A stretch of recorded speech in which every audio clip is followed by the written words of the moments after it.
নেতাৰ ৰং চাওক আপুনি হাঁহিব নে কান্দিব মহামূৰ্খ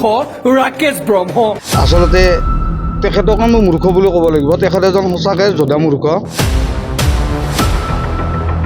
তেখেতে নাজানে টুপিটো কি বস্তু সমূহ বিটিয়াৰ বাকীত যিমান মুছলমান আছে সকলো মুছলমানে তথা অসমৰ মুছলমানে গৰ্বিত অনুভৱ কৰিছে এই কাৰণে যে আমাৰ মুছলমানৰ প্ৰতীক যিটো টুপি তেখেতে মূৰত লৈ ঘূৰি অনবৰতে মূৰত লৈ ঘূৰি ফুৰাটোৱে আমাৰ বাবে গৰ্বিত এইটো একো বেয়া কথা নহয় প্ৰতিবিম্ব লাইভ বুলি এটা পৰ্টেল চেনেলত আমি এটা নিউজ প্ৰকাশিত হোৱা দেখা পালোঁ আমাৰ নিউজটো প্ৰকাশিত কৰিছিলে তেওঁ আমাৰ মছলপুৰ সমষ্টিৰ MCLA তথা আমাৰ UPPL দলৰ যুৱ শাখাৰ সভাপতি কেন্দ্ৰীয় যুৱ শাখাৰ সভাপতি ৰাকেশ ব্ৰহ্ম ছাৰৰ এগেইনষ্টত তেখেতে কিছুদিন আগতে আমাৰ মাইনৰিটি কমিউনিটিটোৰ তেখেতে এটা মানে যিটো প্ৰতিবিম্ব চিহ্ন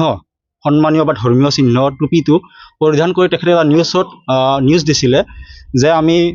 মাইনৰিটি সমাজখনৰ লগত মই খুবেই জড়িত বা তেওঁ সমাজখনক মই খুবেই ভাল পাওঁ আৰু তেওঁলোকৰ মই এই টুপিটো পৰিধান কৰি থাকিম বিগত বিধানসভা ইলেকশ্যনলৈকে এনেকৈ কৈছিলে তেখেতে তো ইয়াৰে ওপৰত প্ৰতিবিম্ব লাইভ বুলি এই চেনেলটোৱে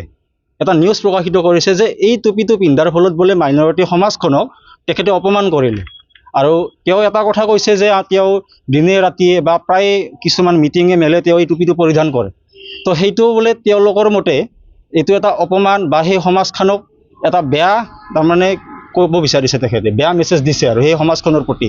তো এই কথাটো আমি আজি সেই কথাটোক লৈ আজি আপোনালোকক মাতিছোঁ বা আমি এই সম্পৰ্কে এখন এজাহাৰ দিব থানাত যাই আছোঁ আৰু তেখেতে এনেকুৱা ধৰণৰ কিছুমান শব্দ ব্যৱহাৰ কৰিছে তেখেতে এজন ৰাইজৰ প্ৰতিনিধি আৰু লগতে তেখেতে আমাৰ কেন্দ্ৰীয় যুৱ শাখাৰ সভাপতিও হয় যোৱা 5টা বছৰ তেখেতে মছলপুৰ সমষ্টিৰ পৰা EM হৈ আছিলে আৰু আজি আৰু 5 বছৰৰ কাৰণে তেওঁ নিৰ্বাচিত হৈছে এই সমষ্টিটোৰ পৰাই আমাৰ সমষ্টিটোত প্ৰায় 82,000 ভোট আছে ইয়াতে 10,000 মাইনৰিটি লগতে 41,000 বড়ো ভোটাৰ্ছ আৰু লগতে আপোনাৰ 22,000 আমাৰ বৰ্মন কলিতা শৰ্মা তেনেকৈ ব্যক্তি আছে এই সকলৰ মাজৰ পৰা তেওঁ সিলেকশ্যন হৈ গৈছে এই সকলৰ তেওঁ এটা ৰাইজৰ প্ৰতিনিধি এই সমষ্টিটোৰ পৰা প্ৰায় 10টা বছৰৰ কাৰণে তেওঁ এই জায়গাটোত সিলেকশ্যন হৈছে তো তেওঁলোকে ক'ব বিচাৰিছে যে সেই মানুহজন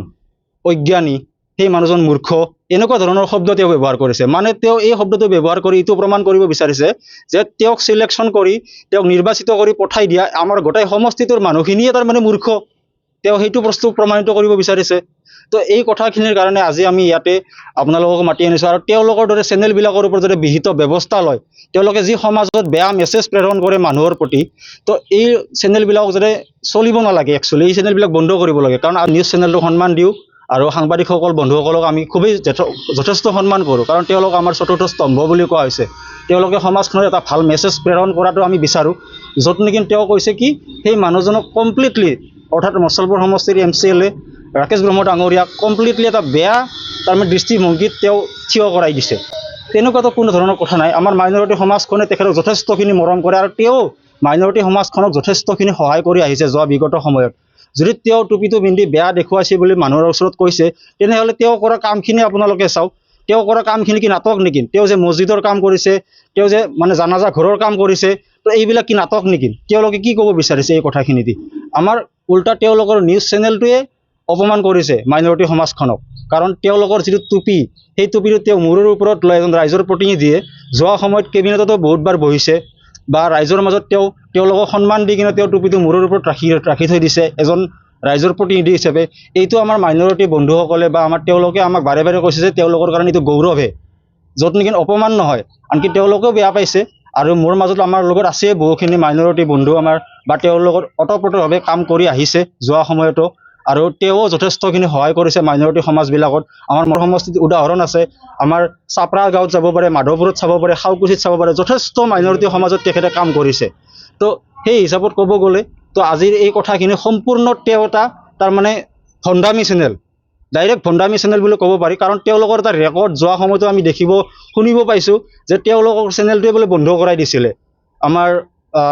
এজন মানে কি অসমৰে এজন ডাঙৰ নেতা এজনে তেওঁৰ চেনেলটো বন্ধ কৰাই দিছিলে তেনেকুৱা ধৰণৰ নিউজ মানে প্ৰচাৰিত কৰাৰ ফলত তো তেওঁলোকৰ মানে নিউজ চেনেলটোৰ ওপৰত বিহিত ব্যৱস্থা আইনে লওক মই সেইটোৱে অনুৰোধ জনাম আৰু এনেকুৱা ধৰণৰ তেওঁলোকে যাতে নিউজ প্ৰচাৰ কৰাৰ পৰা দূৰত থাকে আৰু মই ক'ব বিচাৰিম যে তেওঁলোকে এই প্ৰচাৰ কৰাৰ ফলত যিটো মানে অপমান হয়তোবা অনুভৱ কৰিছে মাইনৰিটি সমাজখনে যে তেওঁলোকৰ টুপিটো লোৱাৰ ফলত অপমান কৰা বুলি কোৱা যিটো মিছা অপপ্ৰচাৰ তেওঁ চলাইছে তাৰে কাৰণে মই বিচাৰিম যে তেওঁ মাইনৰিটি সমাজখনৰ ওচৰত তেওঁ ক্ষমা বিচাৰক।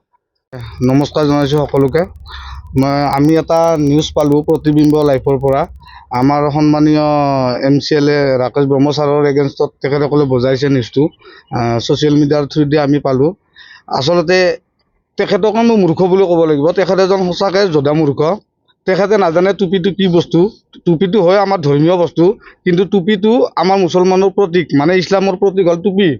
টুপি আমাৰ যিটো লেবাছ থাকে সেই লেবাছযোৰ হয়তো কোনোবাই নিপিন্ধে, পৰিধান নকৰে বা কোনোবাই কৰে আৰু কোনোবাই ভালে। একচুৱেলি প্ৰথম কথাটো হৈছে মানে সেই যিটো টুপিক লৈ বিতৰ্ক হৈছে সেই টুপিটো আমাৰ সন্মানীয় ৰাকেশ ছাৰে নিজে কাৰোবাৰ পৰা আজৰি আনি পিন্ধা নাই। তেখেতক সেইটো আমি গিফ্ট দিছিলোঁ। আমি তেখেতক সম্বোধনা জনাইছিলোঁ যে আমাৰ প্ৰতীকটো কোনোবা মূৰৰ ওপৰত লৈ মানে প্ৰচাৰ কৰক, বা কোনোবা সংবিধানৰ নিচিনা মানে সংসদৰ নিচিনা এটা জাগাত, পবিত্ৰ সদনৰ জাগাত আমাৰ টুপিটো কোনো এজন ব্যক্তিক আমি পিন্ধা দেখা নাছিলোঁ বিগত দিনত। কিন্তু আমি এইবাৰে প্ৰথম দেখিছোঁ যে আমাৰ সন্মানীয় ৰাকেশ ব্ৰহ্মচাৰে যিটো টুপি পিন্ধি সদনত বক্তৃতা দিয়ে বা বিভিন্ন মঞ্চত ভাষণ দিয়ে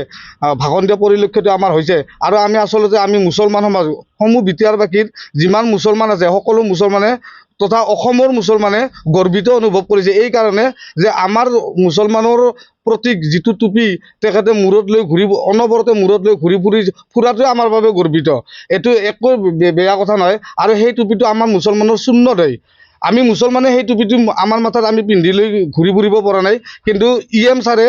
এজন অজনজাতীয় হিচাপে আমাৰ মুছলমানক ইমানেই ভাল পায়, ইমান ভাল পোৱাটো বিৰোধী কোনোবা দলে হয়তো সহ্য কৰিব পৰা নাই আৰু সহ্য কৰিব নোৱাৰাৰ বাবে এনেকুৱা এটা নিউজ মানে প্ৰচাৰ কৰিছে, য'ত নেকি মানে আমাৰ মুছলমান সমাজক অপমান কৰিছে আমাৰ ৰাকেশ ব্ৰহ্মচাৰে। আচলতে এই কথাটো তেনেকুৱা নহয়। আমাক ৰাকেশ ব্ৰহ্মচাৰে অপমান কৰা নাই, আমাক সন্মান কৰিছে আৰু আমাৰ মুছলমান সমাজক আৰু বহুত দূৰ আগুৱাই লৈ গ'ল ৰাকেশ ব্ৰহ্মচাৰে। তাৰ বাবে আমি ৰাকেশ ব্ৰহ্মচাৰক বহুত ধন্যবাদ জনাইছোঁ। আৰু আহি থকা দিনবোৰতো যাতে ৰাকেশ ব্ৰহ্মচাৰে এনেকৈ আমাৰ মুছলমানৰ প্ৰতীক টুপিটো যাতে তেখেতৰ লগত ৰাখি তেখেতে বিভিন্ন মেল মিটিঙত বিভিন্ন প্ৰচাৰ মাধ্যমত যাতে তেখেতে প্ৰচাৰ কৰে, তাৰ বাবে ৰাকেশ ব্ৰহ্মচাৰক বহুত ধন্যবাদ জনাইছোঁ। আৰু লগতে এই যিটো চেনেলে এনেকুৱা কাম কৰিছে এই এংকৰজনৰ ওপৰত আমি বিহিত ব্যৱস্থা লোৱাৰ বাবে আমি এজাহাৰ দিব গৈ আছোঁ এতিয়া। আৰু তেখেত এজন আচলতে যোদ্ধা মূৰ্খ, ৰাকেশ ব্ৰহ্মচাৰ নহয়। তেখেতৰ মাথাত গোবৰ আছে, তেখেতৰ মাথাত একো মালে নাই। মাল নাই বাবে মুছলমানৰ এই টুপিটো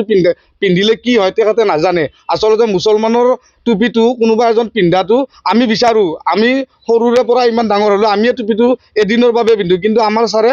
গোটেই দিন এই টুপিটো পিন্ধি যি ঘূৰে তাৰ বাবে আমি বহুত গৰ্বিত, বহুত গৰ্ব অনুভৱ কৰিছোঁ। আৰু ছাৰক বহুত ধন্যবাদ জনাইছোঁ এই টুপিটো মূৰত লৈ ঘূৰাৰ।